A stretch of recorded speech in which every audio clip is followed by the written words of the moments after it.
Hello, everyone, and welcome to another episode of Talking Games with Kellie and Andrew. I'm Andrew. And I am your devotee, Kellie. Did you like that? Who are you devoted to? To Talking Games with Kellie and Andrew. So like the audience in a sense, or the show? Yeah. To video games? No. Oh. Yeah. That's a little concerning considering the nature of our show. No. What? Yeah. I feel like there's a high level of confusion at the start, at the opening, the get-go here. Yeah. No. You're right. Yeah. I feel like we should probably. It's difficult. It's going to be difficult to hop into the news this week because our first story is quite heavy. It's very tragic. It's something that probably most, if not all of you, have heard about already. This is only tangential to video games because Akira Toriyama, who you are probably familiar with as the creator of Dragon Ball Z, as well as the creator and artist for about 20 billion franchises, he passed away not very long ago at the age of 68. I think that it's obviously an immense tragedy. It was not expected. He was still in the middle of multiple large-scale projects. He's, I know the biggest video game project he has going is the Sandland video game is supposed to come out relatively soon, I believe. And I know he was deeply involved with that. It's really sad. And I think, that game comes out April 25th. So even things that he was working on that are right around the corner, it's still sad to know that he's not going to be around to see that, reach the fans. But very sad loss for the video game community, for the anime community, basically just for all of media. It's a pretty big loss. Yeah. And Dragon Ball was like transcendent, It was like Pokemon or like Sailor Moon. It wasn't just like an anime. It was like people knew about Dragon Ball, regardless of if you watched anime or not. So Goku's in the Thanksgiving Day parade. And as he should be. Mm-hmm. He's also at my door right now. Have you seen those videos? No. Oh, okay. I'll add it to my list of things to look up that Kellie references during the show time. Just bringing a little levity to the moment. It's hard sometimes when your first news story is about a beloved figure passing away. I do feel bad because I wish we had like some really fun news that I had put right after instead of the usual front loading with sad news deal. You love to do that. You love to front load. It's an accident. I mean, no, it's not. I actually pretty deliberately put all the bad stuff at the start. Yeah, don't try and be like, oh, did I do that? I do it every time. You most certainly did with literally intent. Every time. Yeah. But yes, to follow up, not really great news, but Warner Brothers, as a video game property studio, they have doubled down on their live service messaging, that they really want to make live service games, and they want to make games that weren't live service. So games like Hogwarts Legacy, they want games like that, but in a live service way. Which that game was such a flop, so makes sense. To me, that sounds like an MMO.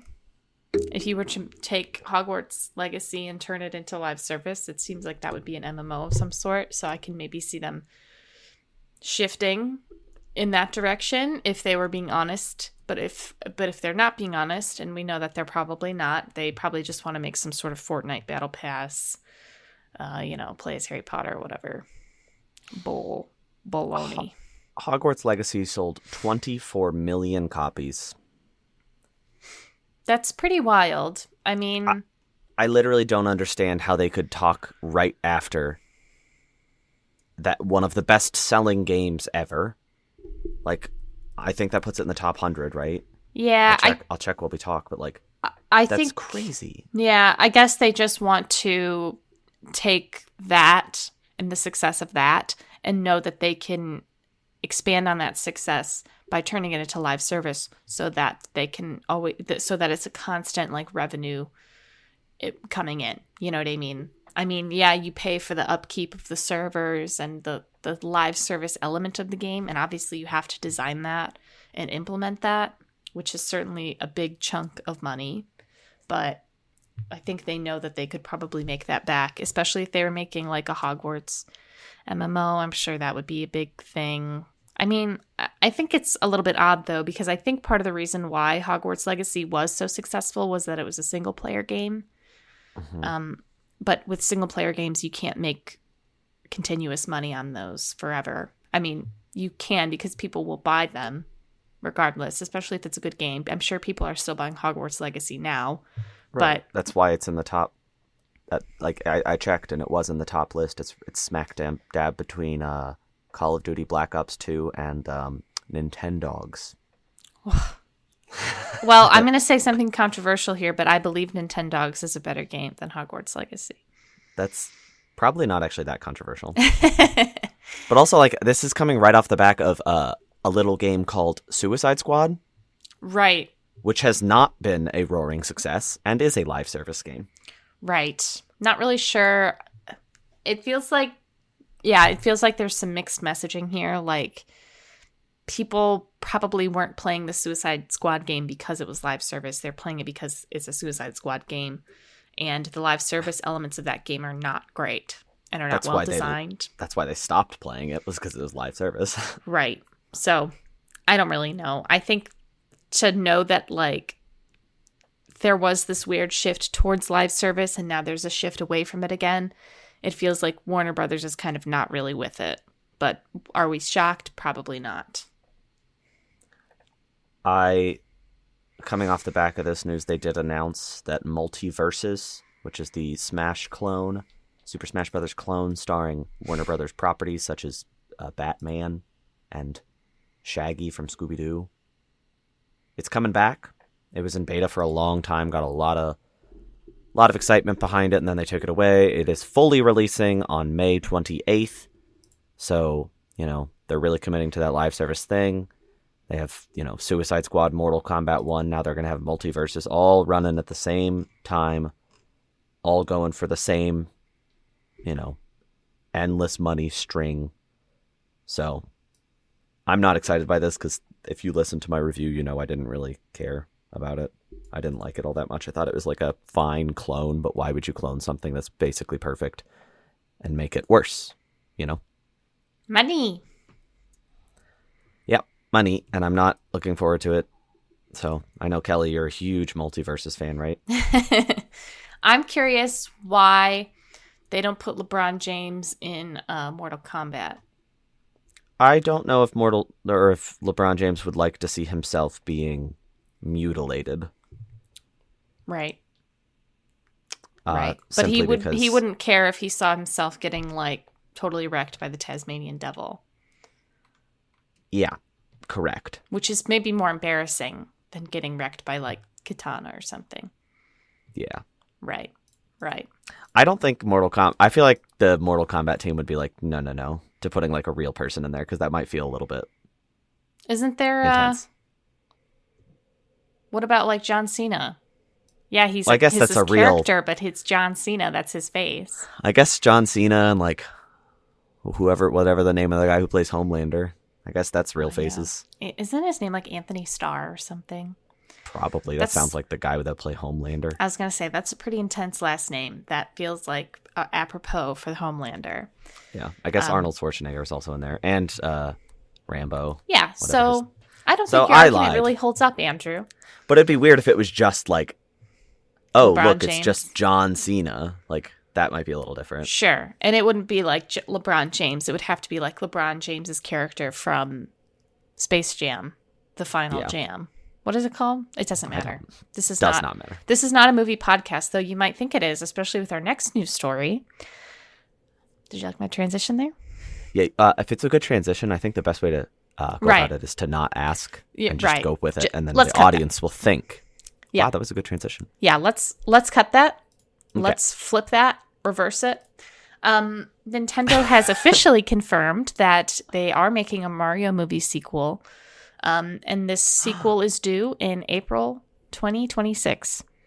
So 2 years from now. which Why is do we fine. know about this? I I guess don't. you could make this assumption anyway because it was a very successful movie and feels like Illumination has a lot of Minions money, you know? Mhm. I guess my thing is like, yeah, why do we know about this so early? But also, when did we first find out about the Mario movie? Was it 2021? No, Mario movies last year. I know, but when did we first learn about it? Oh, 2021? oh, sorry. I don't know why I misunderstood. I was like, you idiot. I feel like a long time ago, right? Yeah, because I feel like September of 2021 was when they announced the voice cast, because it was when they were like, it's Chris Pratt. Yeah. I'll look it up while you While I talk. what? I don't know. I don't have a lot to say. Me and Andrew saw this movie in theaters together. You can listen to our review. A couple 2015 episodes ago. I don't even know. April of 2023. So like a year ago. You can listen to our review if you're so inclined. I am not really interested in seeing this movie, but we can watch it for the podcast. That's fine. I didn't love it. I didn't love Mario. But it's fine. Everything's fine. You know what I mean? Like sometimes you watch a movie and you're like, maybe this isn't for me. Maybe it's not for me. Maybe it's for the child in the row above mine who's really excited because he saw Mario on the screen for the first time. You know? Maybe I'm just not meant to be happy. The first movie was announced in 2018. Oh, wow. So we knew about it for a while. Yeah. So it's not really like absurd that we know about this movie now. But it is a little bit like, is anybody... I feel like we're just spoiled by video game turnarounds, which are like 2 years would be... It's not unprecedented, but when somebody says like 2 years, it's like, are you kidding me? But like in video games, it's usually around a year, I'd say, is the average. So, and you know what? What? The time's going to pass anyway. Oh, yeah. And I mean, I'm not excited for it, so it's not like it's going to be like, oh, I can't wait. It's like, oh, I can wait. Yes. Hopefully it being a long turnaround, because like it was announced in 2018, but it didn't start development in 2018. So I hope that long development maybe gives it more time to flesh out and become something more interesting than the first movie was. It could be like, it could definitely be a situation where the sequel's way better, but I also wouldn't put money on it. Yeah.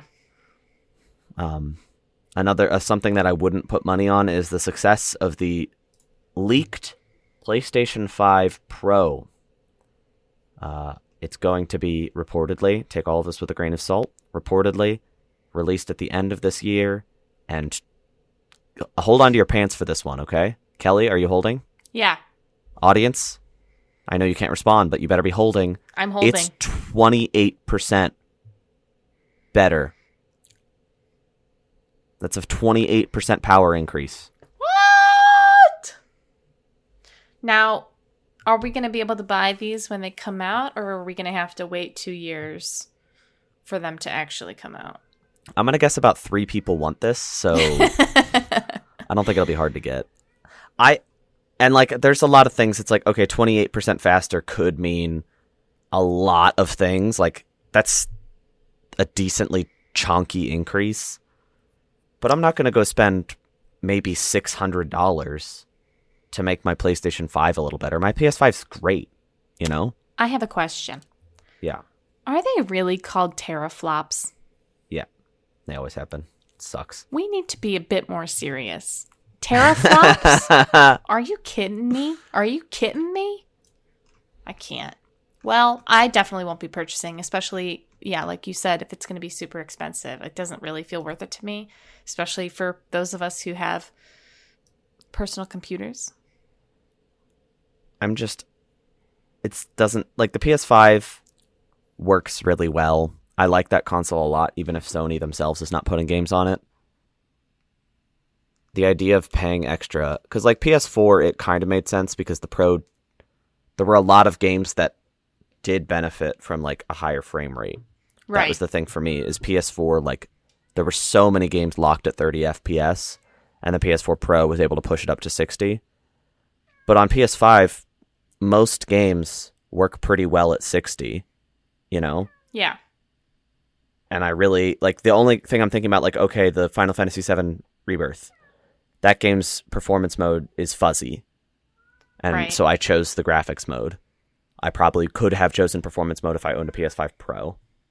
But, like, is that really worth the $600 investment? No. I'm not even going to... It's not even a hypothetical worth talking about. It's a no. Right. Is there... speaking of Final Fantasy VII, is Kate Sith in the room with you right now? Yeah. Could you hear Ven just chatting it up? He had a lot of thoughts about the PS Pro. Yeah. He had a lot of thoughts about that. He's mad I'm not getting him a PS5 Pro. Well, he would be. He's kind of a diva. He is. Just like Kate Sith. Exactly. That is not the only PlayStation news that we got. We also learned that Sony is no longer... they have stopped production of the PSVR 2 because inventory is too high and sales are too low. So they said, let's just chill for a second and not sell or not create any more of these. Oh, that's a bad sign. I feel like I don't really understand the lean in on VR. I get that you kind of have to match it with the console, but I just feel like it's kind of fading away. Like, people aren't like... VR's not like a... You know, people don't think about it when they think about, like, new innovations in gaming. You know what I mean? Like, it's very much like a 2016, 2017 novelty, in my opinion. So I'm not surprised at this news, especially because the PSVR 2 was quite expensive. Uh-huh. And people don't want to do that. And it's like the MetaQuest 3 is also kind of expensive, but it's less expensive, plus you don't need a console. Yeah. So it's like, well, like, if somebody asked me today, like, I want to play VR, how should I do it? Even if they owned a PS5, I would say get the MetaQuest. I would say use Google Cardboard and go from there. Just kidding. I mean, it is genuinely, like, if you want to, because, like, you're probably going to play Beat Saber, you're going to be really into it for 3 weeks. You're going to play maybe 2 or 3 other games, and then you're going to probably stop playing it because it's so much more of a hassle than just sitting down with a controller on your couch. Yeah.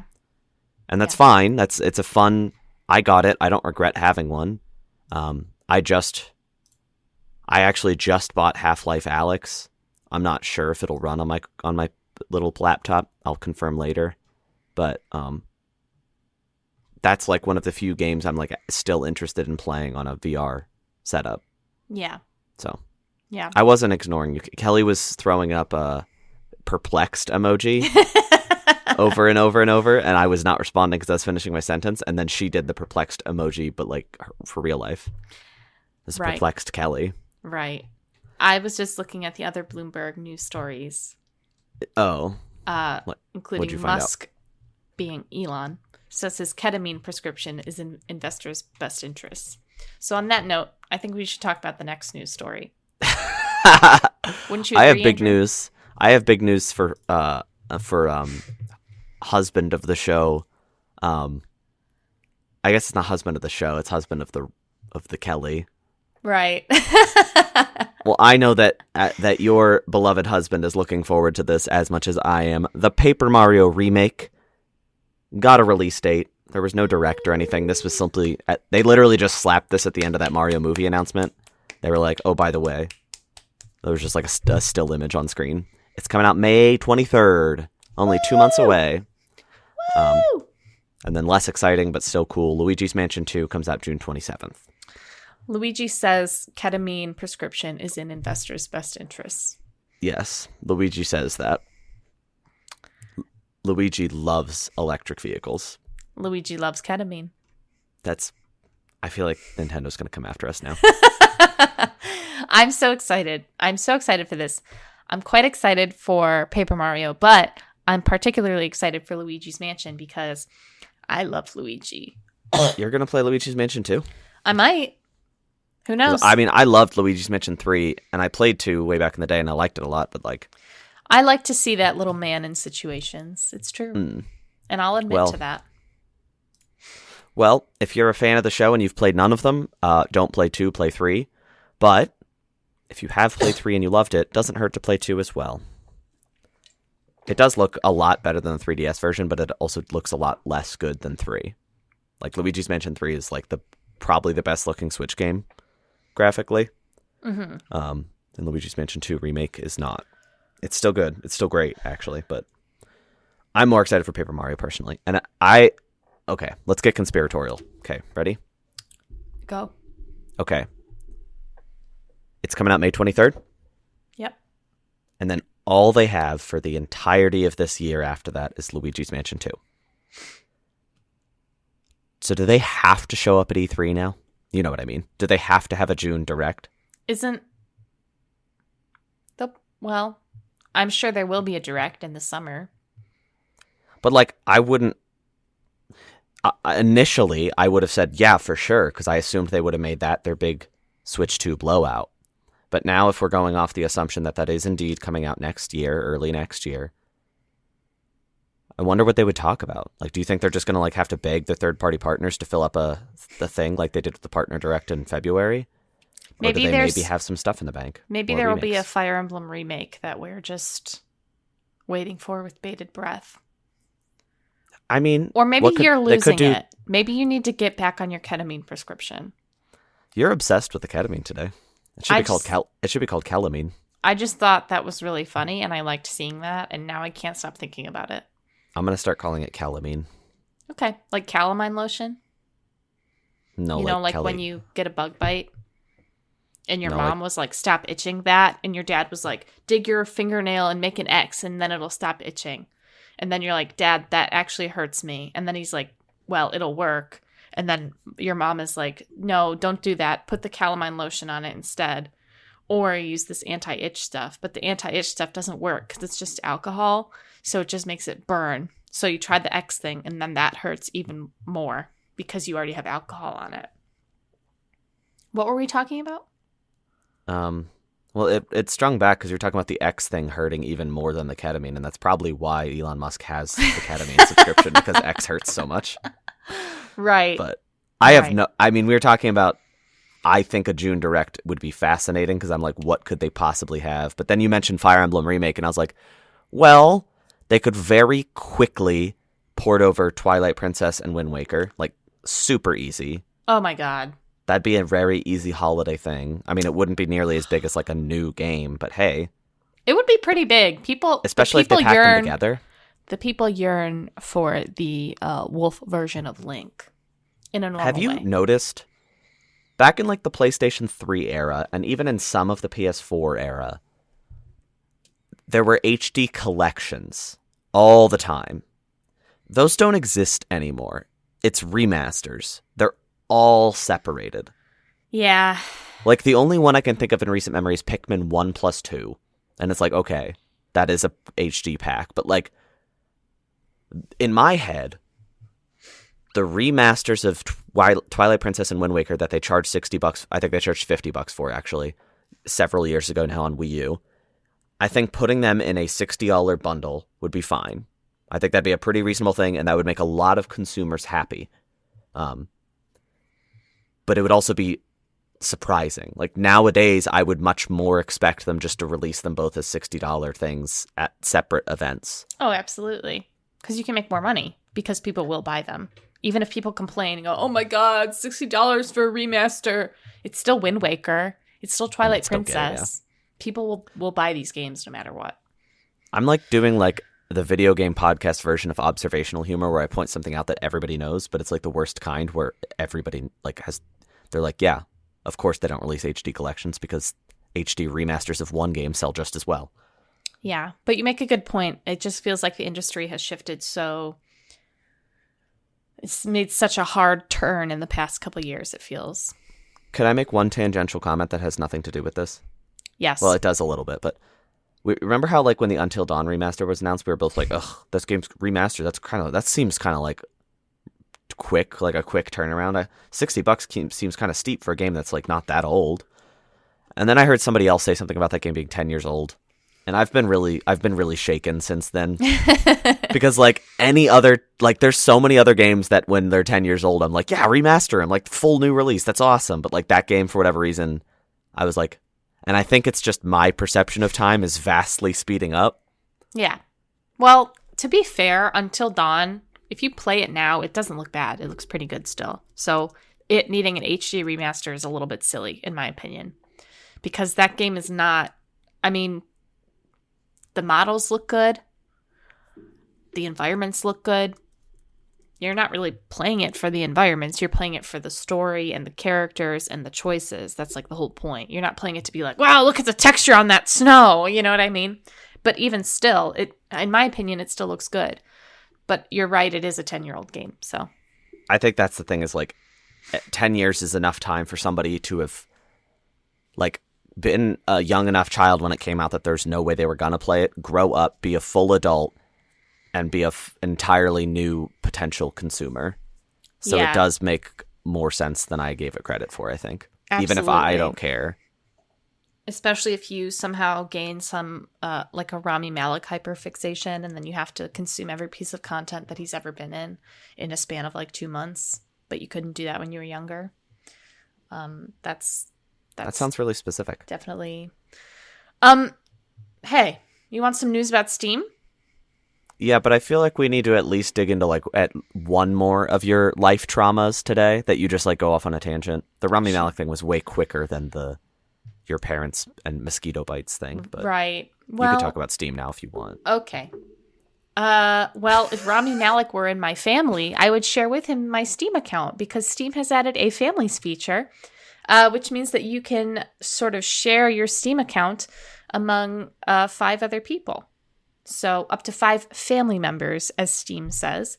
So anyone, you buy a game on your account as the papa of the family, as the patriarch or the matriarch, we're all about equal rights here.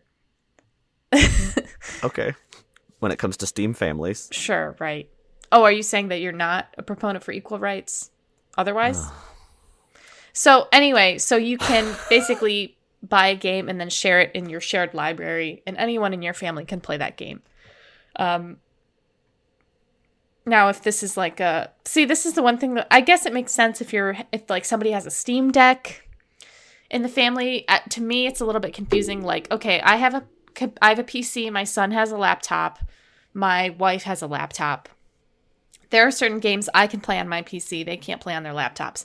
But I can buy Minecraft on my laptop, and they can play Minecraft. Or I can buy Minecraft on my PC. They can play Minecraft on their laptops because they're in my Steam family. But if there was like a game that you were like, oh, I don't want my kid to play, I don't want this person to use this, whoever the head of the family is or the owner of the account, they can do, parental controls. So like you wouldn't have like your teenage son playing House Party or whatever. I don't know. I think just FYI, we lost video, Andrew but we're was still frozen fully functional. on my end. Can you hear me now? I'm just talking, and I didn't notice that he was frozen for a very long time. Oh. So I don't know if you can hear me right now. I'm still recording. Andrew, feel free to chop this out because I'm just talking to myself at this point. I heard you the whole time. Oh. I don't know what happened, but I was listening to you talk the whole time. Wow. And I'm leaving all that in because it was just me trying to be like, hey, wait, stop. Yes, I can hear. Wait, no, I can. But you just kept talking. It's funny because your screen is still frozen on my end, so I can't. As long as you can hear me, I don't really care.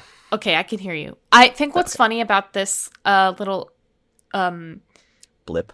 Well, I was still talking about the Steam families thing, but I think what's funny to me is they use like Portal characters for like examples. So like GLaDOS and Wheatley are the parents. Like, and if you've played Portal, that's very funny. But there's like something further down. So one of the features is that they can purchase, if it's a child and they have like parental controls on, they can request to purchase a game.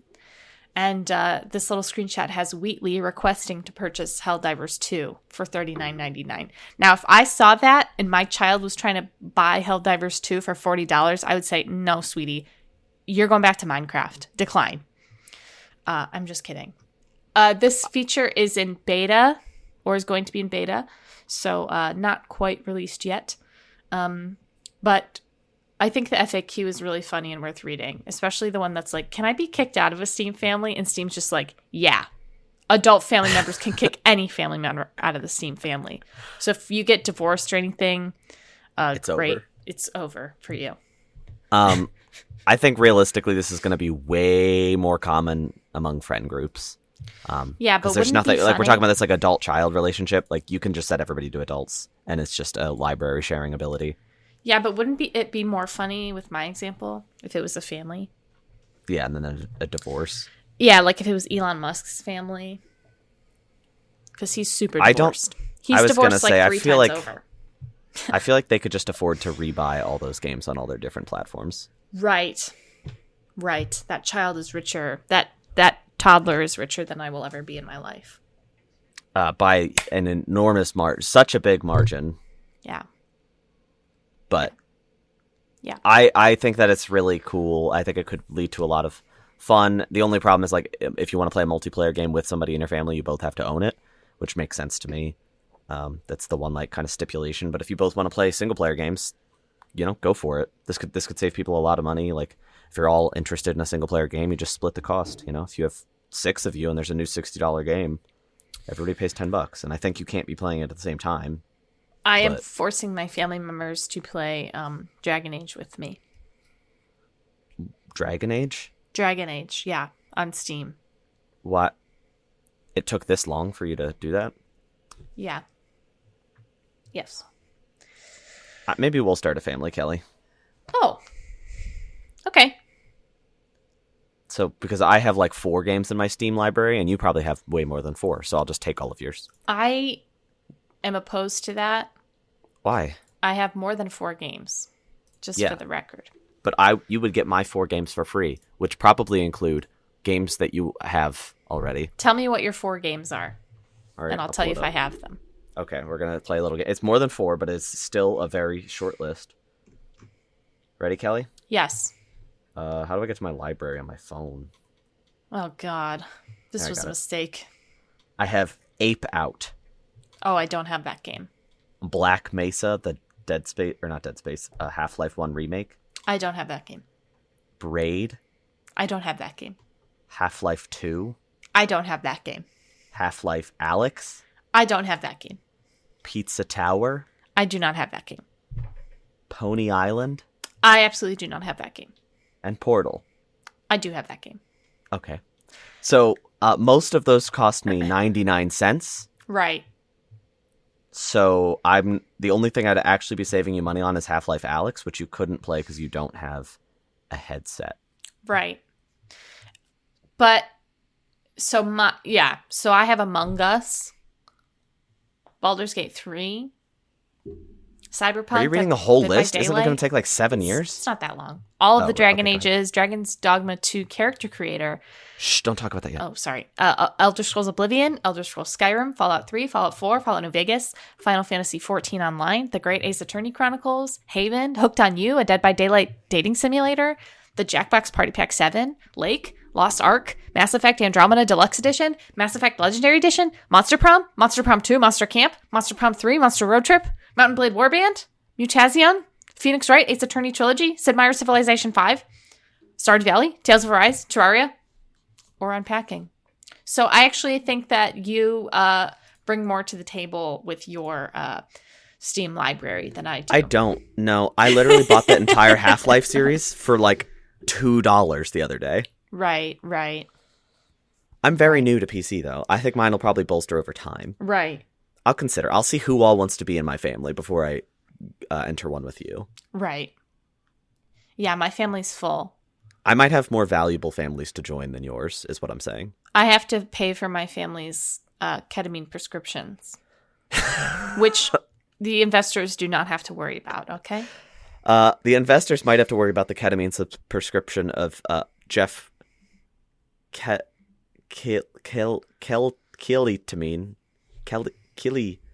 Well, Jeff Keely went ahead and came forward to address the allegations that on June 7th there will be a Summer Games Fest. What an absurd way to tell that story. That was really a roller coaster. Summer Games Fest is happening again on June 7th. This is not surprising, 5 p.m. Eastern, which is nice because that means hopefully Kelly and I can watch it together. We might even bring, at gunpoint, bring friend of the show Cameron so we can all watch it together in my house. Maybe I'll be unemployed. That'd be great.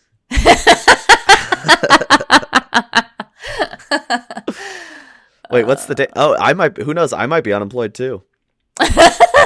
It's a possibility that, you know what, friend of the show Cameron, this is my call to action to you to be unemployed by June 7th, so we're all ready, so we can all watch it. What day of the week is that, Kelly?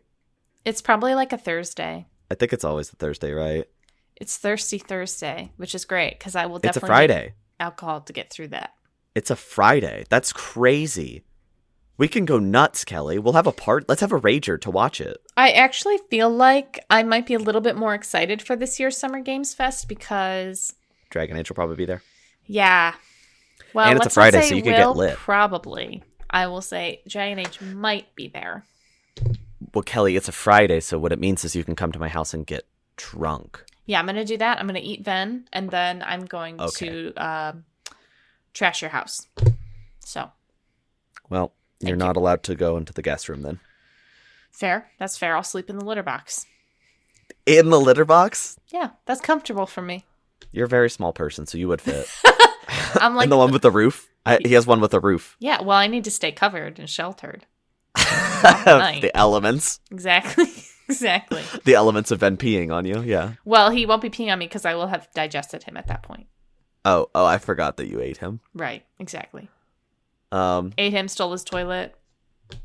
Kelly, before we go into what we played this week, I want to give a little shout out.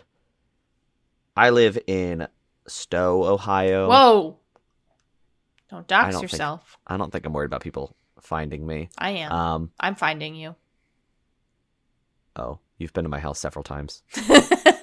But right. Anyway, down the street from me in Monroe Falls, which if you're in the Akron area, right across the street, Cuyahoga Falls, right there. If you live in Kent, it's right there. And if you're in Cleveland, it's not that far a drive. There is a new video game store opened about a year and change ago called Duck Duck Games. Look it up if you're interested, but I went ahead and hopped over there the other day. I had stopped by very briefly when I was driving by during their soft open, and I was really impressed, but I hadn't been back in a long time, so I went back this past week. It's really a nice place. Lots of cool retro stuff there. A really nice little shop, well taken care of, extremely cool ownership. If you're in the area, I highly recommend going and checking it out. We're not sponsored. I was just there, and I really wanted to give him a shout out because it's a really cool small business, and it's exciting. And he's starting to do, you can pre-order Nintendo Switch games now, which is, that's hard for a small business like that to do. It's a big step, and it's a really cool place to do. I know when I'm buying new Switch games, I'll probably be going there. It seems like the best way to get those games, get them quick, support a local business. Do it. I will. I'm going to make Kelly drive all the way down from not location that I won't dox. Plymouth Rock. You live in Plymouth on the Rock. You sleep on the Rock. Have you ever seen Plymouth Rock? Yeah, it's just like a regular rock surrounded by a fence, right? It's quite small. How did they know? Like when they got there, they were like, "This is the Rock, you guys." It's like that was just a rock. That was not that impressive.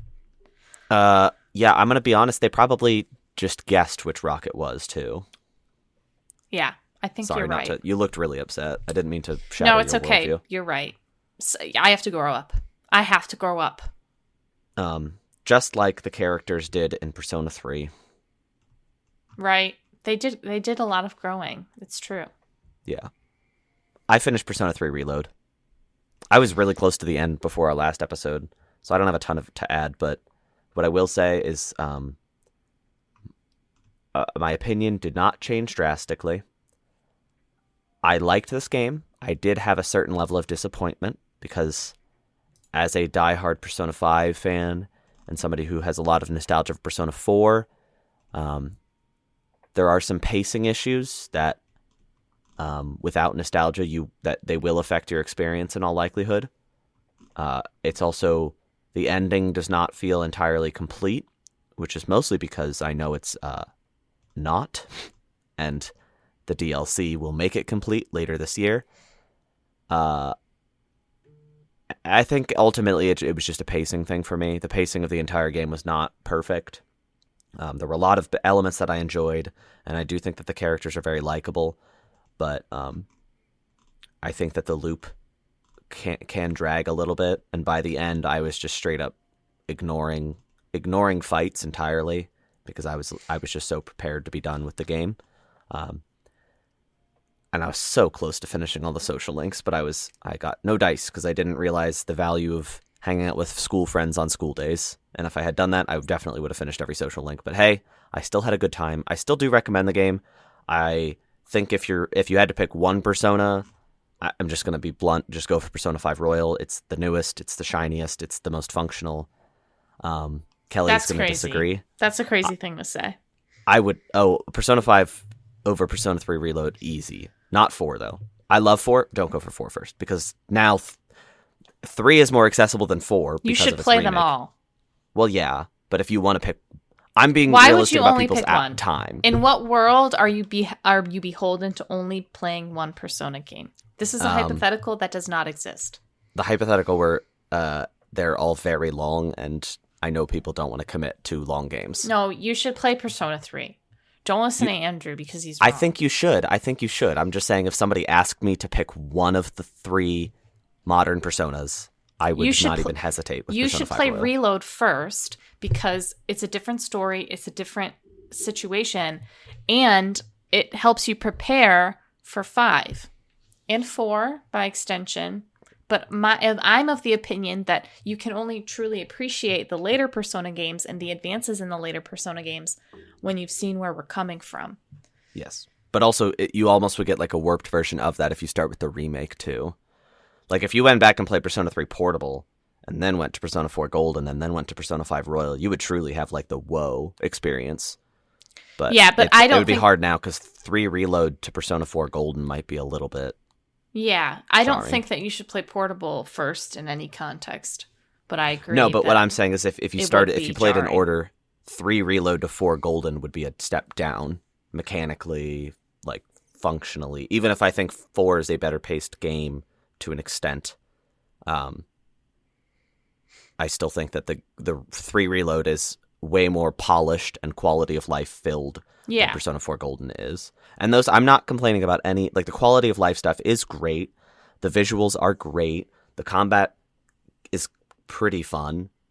I think my problem is, like, I do personally vastly prefer the package of 5 and the characters and the way that everything bleeds together very organically, whereas I feel like 3 is a very segmented experience in a lot of ways. The difference being that in 3, there's not a lot of social links for your main characters. It's more so that their development is baked into the story, which I know Kelly loves, and I do see the merit in that. But the way that 5 does it has its own kind of... It provides its own positive spin. Because, like, the female social links in 3 are pleasant, but aside from a certain major character, I don't feel that they progress those characters nearly as much as what happens to them in the story. Whereas in 5, I think they hold back a lot of those characters' developments for the social links. So yeah, you can miss it, and that does kind of damage the package if you do miss it. But it adds more oomph to their development. And I just think they learned so much from 3 and 4 that added to 5. Like, there were no days in 5 that felt wasted. For the last, like, month and a half of Persona 3 Reload, there were several days where I was like, I have nothing to do. And that became that's frustrating, Because, like, even in 5, if you ended up having nothing to do, which is very, very difficult in that game, but if you ended up with nothing to do, there's, like, mini games to play at least. Whereas in 3 Reload, there's not. So that's where my frustrations came from, is like that wasted time and like the hanging out and doing nothing. And 3, I know that even 3 Reload adds like a lot of hangout things that add more for you to do. But even so, there were nights where I would come back to the dorm and nobody wanted to hang out with me.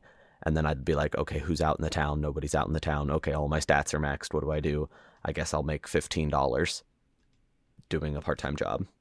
So it can get frustrating. But also, I would just say if you have the knowledge of focus on school links during school days, you will have much less wasted time than I did. Because that hurt my experience a lot. I liked it. I liked it a lot. I think the only reason I'm being as critical sounding as I am is because of how much expectation I had of it. But if I disliked it, I wouldn't have even cared to do all this critique. So take that into consideration. And yes. I know Kelly will have more as she plays through. She'll have more positive spins as she goes through as well. Yeah. I'm in a different spot. I'm playing a lot slower than Andrew. I'm not even done with like the summer yet. I feel that we are just of a disagreement on this. I play Persona 3 first, so I just had it more like it's just, to me, it was the progenitor of everything else. So like the changes that were made in 4 and 5, where your party mates would only evolve and their personas would only evolve if you completed their social ranks. I didn't like that. Or social links, I'm sorry, or confidants in 5. I didn't like that. It made me feel like their development was sort of hinging on the main character, and I like when the main character sort of exists outside of that. I like when characters are able to sort of have their own arc that, while might be sort of gently related to the main character, having those arcs be more separate, like Yukari's character arc, and while it's intrinsically tied into the main characters, it doesn't totally depend on him. And I think I like that because I know that I like that because I understand that in 5, each character has their own arc that develops independently of the main character. But like I said, I hate the persona, like the final persona not being, I hate that you have to achieve it through the confidants and the social links. I don't like that. I feel like to me that just doesn't. That's fascinating because to me that's like a positive. Like I didn't like it being tied to the story. I mean, but for the guys I did because they didn't have social links. To me, the payoff was so much better when it was involved in the story. Like when Akihiko got his evolved persona, the payoff for that, in my opinion, his was great. Was great. Same with, that's how I felt about all of them. And I just feel like that's something that gets a little bit lost because and I think especially with I think the social links in 4 are very good. I think the social links or the confidants in 5 are not as good. I think you take a character who's as 3? As either. Do you mean for the main cast or for the entire? For the main cast. Okay, because I was going to say I think 5, for non-party characters, I think 5 is really excellent. Like that's one of my biggest problems with 3 is that some of the non-party characters were just kind of not a lot happened. Like they could have been like half as long. They weren't necessarily even bad, but like some of them were just so elongated. Like I think about like the track opponent that you have from the other school, and I think he has a pretty decent story, but I was like, this did not need 10 scenes. This could have been 5 and it would have been great. And I know that wouldn't fit the structure, but it's because like for some of them he literally says 3 lines and then it's over, and I was like, that didn't. And I think that's just they're a victim to the structure, I guess, because they all have to be 10. I feel similarly, and I think this is just a difference of us of how we engaged with the series for the first time. I know you played 4 first, but yeah, you love 5. 5 is your favorite. 5's my favorite, but 4 has the softest spot in my heart. Right. To me, 3 is my favorite. 3 has my soft spot. I feel like tangentially, so many of the like extraneous confidants in 5 are so pointless and such a waste of time, and you only do them to get either to max out the confidants or to get whatever bonus you get from those confidants. Like I think about the reporter who you talk to. I don't like her. Her confidant is so boring.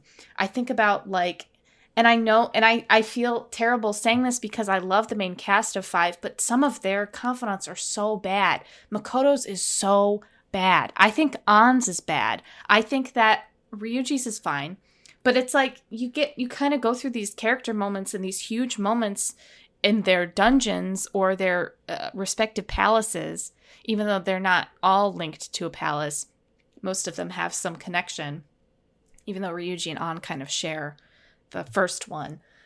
And then you go through their confidant, and like An's, I felt was so contradictory to what was going on. I just felt like the writers for the story and the writers for the confidant were on two different levels of communication, and they were like not talking to each other. I feel like there was a huge disconnect there. And I just feel like, and like the one with Kawakami, what was her name? The teacher. Awful. But then you have an awful teacher. Well, I don't want to spoil it too much. There's something extremely similar in 3. Like it's just as icky. There are bad social links in 3. I think, to me, it's just less of a... It feels less egregious because the good in 3, in my opinion, outweighs the bad in 3. There's like 2 or 3 bad ones in 3. Whereas 5, I felt like a lot of them were lacking. Especially when held in comparison to what was going on in the main story of the game with each palace. But that being said, I'm not tooting Reload's horn as hard as I had been when I first started playing, because I think some of the luster has worn off, and there are things in the game that I am finding cracks in. I don't have a problem with the gameplay loop. I think this is, for me, it's more a matter of like, I knew how it used to be, and we've talked about this before, so whatever I'm doing now, whatever they changed for quality of life feels so much better. I feel like sometimes the changes made are kind of nonsensical to me. Certain like character, like certain things that they say have changed and it doesn't make sense. And I feel like, what was I going to say? I feel like with Reload, you just don't get the benefit of the full Persona 3 story in one package because, you know, obviously now you have to pay extra for the answer, which is so stupid. I'm sorry. I mean, if somebody started in September and had Game Pass, they're probably Ultimate going Game to have... Pass. They're going to have, yeah, Game Pass Ultimate. They're going to have the best experience of anybody because they'll just play through like FES. But the truth is, and this is my bias speaking, you're still not getting the full experience because there's things in Portable that you are never going to get because you have to go back and play Portable. There's not one spot to play the full game. There's no Persona 4 Golden. There's no Persona 5 Royal. It's all segmented and different. And I think that's a real shame, and I don't like the way that Atlas has done that. I don't like the price point that they've put on the answer. I think that's not right. Half the price of the game is crazy. It is crazy, especially when you know the answer, you know how it plays, and you know how long it is. There's no way it should be that much. No. And I don't know. There's just other things, too, that I'm not, like, in love with, but... I have 2 final little thoughts, and then a cherry to put on top. One being... I forget. The other being... I straight up forgot the first point that I was going to make. Maybe it'll come back. But the other thing is the combat loop for me is worse because Persona 5 has, like, a very similar loop. It has the benefit of the shadows being much more diverse, because 3 has a much, much smaller pool to pick from because you cannot recruit them. And I do think that's just something from 5 that I'm spoiled with. And I also am a big fan of the SMT series, which shares a crazy amount of DNA, but has way more combat focus. So going, like, I'm a huge fan. I loved SMT5 a lot. Persona 5, the combat is a huge step down from SMT5, but it has so much style, and the recruiting mechanic keeps me engaged to an extent. Persona 3, it's much more stylish than the original game, but lacking that recruiting and lacking a lot of the really cool stuff that that SMT5 did. I think that's what hurt it. And I think, like, a fuller remake could have helped with that. I know it would have kind of slightly flown in the face to be like, oh, now you can recruit, because it you wouldn't have been remaking the monsters, because the monsters in the original were not recruitable. They were just shadows that you fought and killed. But I think it would have helped the game to an extent, so I think it wouldn't have hurt it necessarily. And I think the other thing is, this was the other thought that came back to me, is that I almost wish that they did remake it in a way because I understand the argument that like the female protagonist is not canon because technically all the Persona games are connected, and that version did add things that made it not canon. But there's so many, like you talk about like the social links that exist in that one, but not in the male route.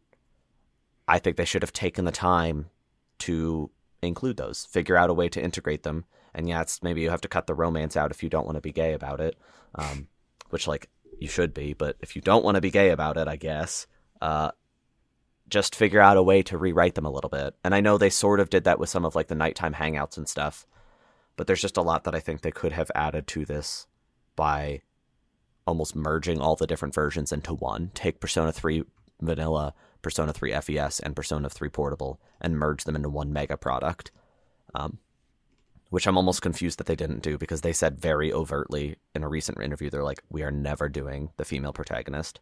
And I'm like, then why didn't you bring these things to the package? Like, are you going to do more DLC later that you said no female protagonist? So that stuff is just gone then, really.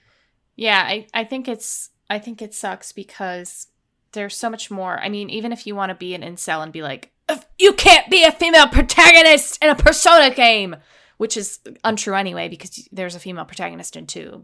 But even if you want to be like that, iconic, there's so much other stuff. There's music, there's social links, there's gameplay stuff that just is kind of lost to that terrible port that they did a year ago. Where everything is super crunchy and AI upscaled. It's all there now, and you can't really get it anywhere else, and I think that's a shame, especially when you're saying you want to make a definitive version of a game. There's nothing definitive about this version of the game. Nothing.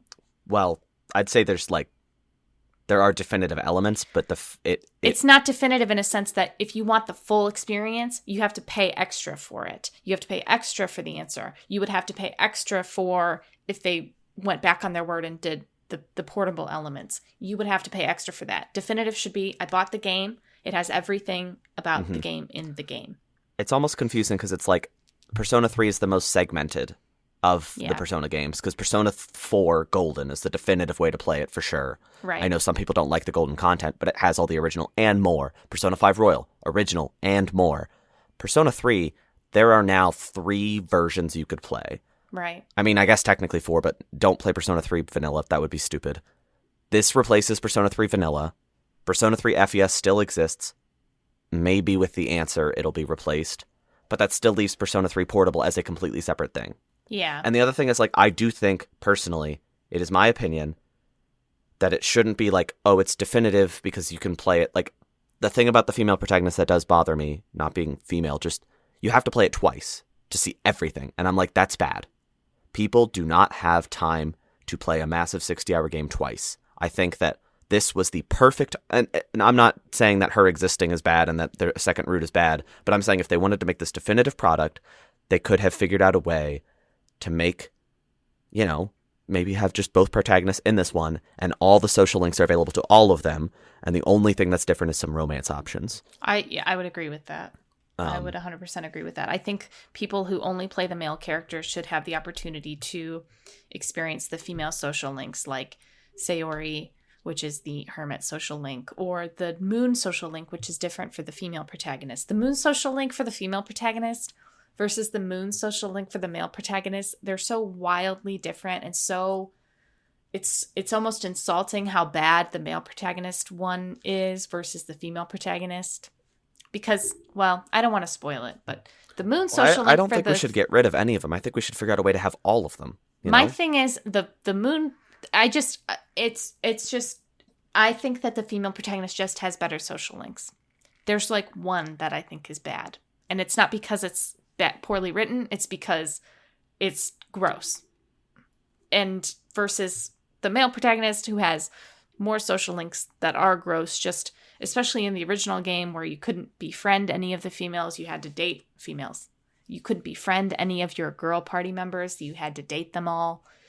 And you had to date all the female social links, or you would reverse them. It's just such a... It kind of speaks to, like, I don't know. I have high hopes for Persona 6. I think it'll be a great game. I just feel like... There's some rumblings. This company needs to start shifting in a different direction. Like there needs to be more. It just needs to be more thoughtfully done, in my opinion, because I think Persona 5 is great. I think the writing is good. I think that there are a lot of elements that are still like, okay, we're going to have a whole palace about this teacher. And I know this argument, I get it, like you're sick of hearing it, but it's like we're going to have a whole palace about this abusive teacher. And that's such a sticking point for the story. And then you're going to give me the opportunity to get into an illicit relationship with a different teacher. It's like we need to catch up. And also, I'm sorry, but at this point in this stage, the homoeroticism in 5 is absurd. It's like, of course people are going to cling to that because these characters have deep, deep relationships with each other, but it's not gay though. It's like, just open the door a little bit wider. You know what I mean? Maybe Persona 6 should have a gay romance option. Maybe Persona 6 should have a female playable character.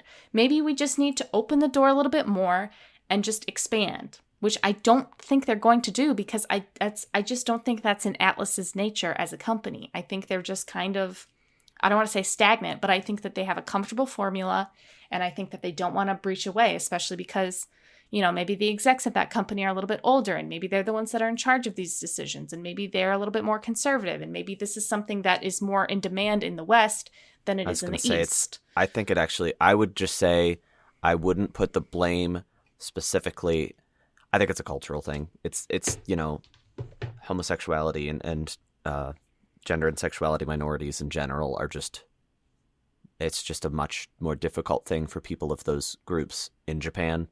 I get in a perfect world, I'm like, yes, put it in there. But I get it. But you have to me, I feel like that argument doesn't work because you have all sorts of content coming from there. You have visual novels, you have you have dating simulators, you have all sorts of stuff, which elements are taken from those for the Persona series.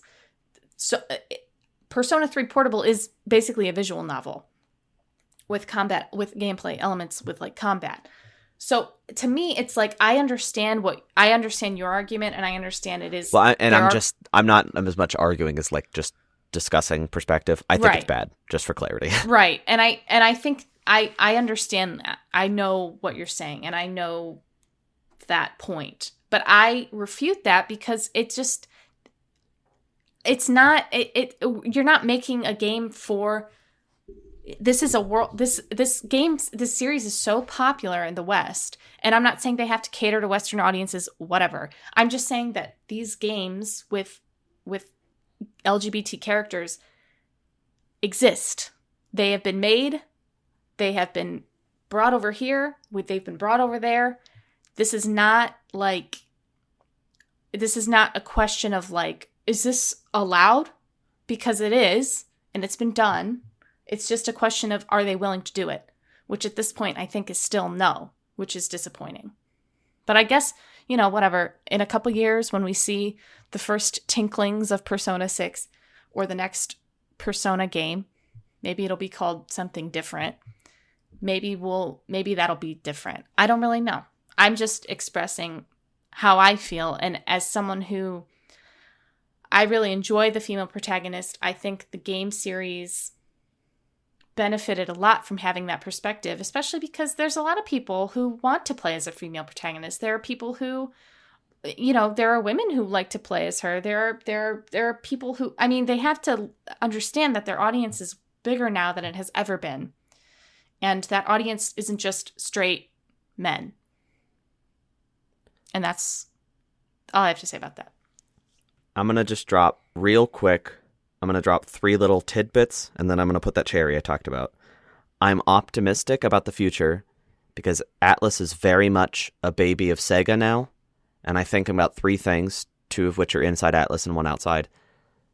Catherine Full Body, in a very unnuanced way, did introduce a trans character. Didn't handle it perfectly, but it's a clear step where they are trying to do something new. I think about SMT5, where the wording was still masculine, but there was a lot of gender fluidity going on. Like, people look at the main character at SMT5 and they're like, I don't know. Like, I couldn't guess a pronoun if I tried. Mm-hmm. And I think that's a cool step to make.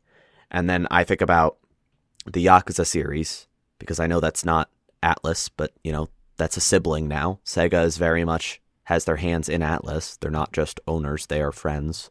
And that is a series that used to be, you know, steeped in masculinity and had a woman problem. It didn't have very many of them, and the ones that were there were very underrepresented. They didn't really have a lot of character traits.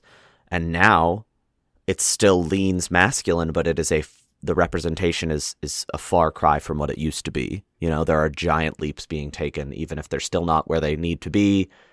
It gives me optimism is what I'm trying to say. And I do hope, because there has been such a massive gap between 5 and 6, and there are some rumblings that 6 might be kind of right around the corner, which would make sense. That's about a 10-year turnaround between 5 and 6. Oh, God. Well, 5 came out in 2016 in Japan, so if Persona 6 came out mid-2025, like some rumors are saying, that's 9 years, so... but I have some optimism. We'll see, but I have some optimism. Because all we've seen from the series has been spin-offs and remakes since then, and those are not the places to make those leaps, you know? You're not going to add all this stuff. And there's even some bits in 3 that I'm like, oh, that's pretty overtly homosexual. That's cool that they added that in there. Yeah. But my cherry, because we've been talking about this a whole lot, is that the reason we're so critical about all this stuff, and the reason we have gotten like a tiny bit heated discussing like 3 versus 4 versus 5, is because we care so much. And I think it needs to be said, unless you want to disagree with me, Kelly, the reason we're talking about it is because I know and I think you just love Persona 3, Persona 4, and Persona 5 so much. And that's where all of that discussion comes from. Yes. I think if there was one of them that I didn't like or you didn't like, we probably just wouldn't talk about it very much, you know? Yeah. The reason we're like talking about it and like almost pitting the siblings against each other is because we do love them, you know? Yes. Absolutely. I love Persona 3. It's one of my favorite games ever made. Yes. And it's like having a child. You just want to see the child do well. And sometimes the child flops, and then you have a fail child, which is not the case here, but there are certain floppages happening. And I also think Persona 3 Reload is very good. We just have a particular perspective where all the critiques are coming from. So, yeah, if you're interested in the game, it's great. Play it, especially if you have Game Pass. Give it a shot. More like game ass. Oops, sorry. Wow. Should I talk about another game? We've been talking about Persona. I thought we were going to talk about Persona 3 for maybe 3 minutes, and that was like half an hour. Yeah. Sorry, I got carried away. It's okay. I will simply carry the conversation back into Midgar. Final Fantasy VII Rebirth. I know I talked about it a good bit last week. I'm not going to talk about any of that again, but the only thing I will say, I'm about halfway, I think. I'm on chapter 7. It's 14 chapters, but I have a feeling I have more than double my current hours left. Because there's a lot of content. I love this game a lot. It's very good. The side content is fun. It's satisfying. Even if it's a little grindy, it ends up feeling good because the combat's so good and the characters are so fleshed out and the world is so beautiful. There's so much added context to this world. I didn't really care about certain bits. Like, you know, you go to Junon, this giant city that they built on a shore. And in the original game, you go under Junon and you talk to some like people who are living in kind of a slum, and then you go upstairs to regular Junon. And it's like quick and you don't really think about it. In this game, it gives a dichotomy, and it's like this is a true slum that they have created of their own design. They want to, you know, keep these people under the city. They don't mean as much. And then you can go outside Junon and you see the remnants of an old fishing village that they used to run that got destroyed when Shinra took over. And it's very interesting to see all of these different things happen. So much more world context. It's so well fleshed out. But I'm going to say my absolute biggest problem with this game, and it is a compliment, just a frustrating one. Every time I sit down to play it, I like look at my time. So like, it's like earlier today I was playing, and I played for 90 minutes. And when I saw that I had played for 90 minutes, I was like, I feel like I accomplished nothing. because there's just so much game. So you could play for 90 minutes and be doing things the whole time and just be like, oh my God, I can't believe that much time passed. Which is a compliment, I know, but it is a frustrating feeling almost. Yeah. So just keep that in mind. This game is chonky. It is a very chonky game. I mean, I'm at 25 hours now. The original game took me 35 to finish the first time. Like, and I'm less than halfway through the game. So just right off the bat, you can see the difference there. So I have a feeling this is going to be a solid 75-hour endeavor for me. Dang. I'm loving it, though. Another game I played, new game. It's doing very well. It actually just hit 1 million sales today. New indie darling, Balatro. This is a poker game. I don't like poker. Please keep that in mind as I talk about this so that you have a good perspective. Because if you don't care about poker, don't care about cards, still think about this game. So it's a poker game. Normally in poker, you get 5 cards, and then you have to, throw your hand down, your best hand that you have, and you get a certain number of points. Essentially, it's just like a stacking order. So some hands are worth more than others, and whoever has the biggest hand at the end gets all the chips in the center of the table. It's a big luck game, but there's a lot of bluffing and such. This version of poker, you get 8 cards instead of 5, and you pick 5 to throw out your hand, and each of them are worth out a number of points, and you just can pull up the menu to see how much each is worth at all times. And you have your points, and also something to make it wacky, a multiplier. So the points are pretty consistent throughout the game, but the multiplier can get really insane. You also have jokers. So, you don't play jokers in regular cards, but in this game, you can get jokers, and they have crazy effects. Sometimes it's something as simple as, if you play spades, each one adds 3 to your multiplier, which sounds kind of small, but that stuff kind of adds up. And then it's if you play this card, you get 10 more points. If you play four of the same suit, you get 20 on your multiplier. If you sacrifice this card, you'll get 10 more on your multiplier. All this crazy stuff, and there's hundreds of different jokers that you can get that all really shake things up constantly. And it's a roguelike. So every run, you're getting different jokers, and you kind of have to deal with what you're getting, figure out cool ways to do it. And the scores start in the hundreds. If you go far enough, you're getting into the quintillions. It's insane. I didn't even know that was a thing. It's crazy how big this game. The numbers just get insane. That's how many listeners we have. Quintillion. Yeah, we have an E. When you see an E in a number because it's really, really big. Yeah. But I highly recommend this game. It's only $15. It's an indie darling. It was in the Steam Next Fest, and then everybody was like, "Oh, that's really cool," and it came out immediately after. And it has been, like I just said, it sold 1 million copies as of today, and I think that's really cool. And I'm really proud of them. It's a really cool idea. It's visually really nice. It's very easy to just sit there and play it. Please give this game a shot if you're interested at all. Kelly, I think you'd like it because it's silly, and you're silly. I am silly. I'm a silly girl. And you know who else really likes poker? Is husband of the show, Reed. He should play Balatro. It's on everything, too. It's on Switch. It's on PS5, 4, PC. Is it on my TI-31 calculator? Did you play anything this week, Kelly? I played... that's a great question. I actually did play kind of something new. I played the Dragon's Dogma 2 character creator, which is very intricate. I didn't even realize the extent because I downloaded it the second it was available. So I guess I played that last week. It doesn't really matter.